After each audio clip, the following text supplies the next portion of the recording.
I'm happy po to achieve such a feat, and I worked hard and practiced for this one. Glad that I was able to achieve what I wanted to, and I'm happy that my teammates and I were able to perform, and we won also the silver in the team kata. I am glad that I have my teammates and my Shihan, my coaches, and my family that supported me through this dream.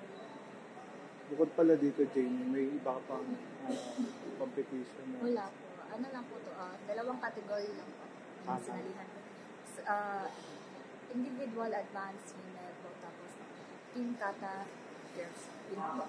Itong competition po kasi is performance lang po talaga. So, wala po siyang contact. I don't have to overthink na, what if magkamalak na ako kasi napakasal ko na po.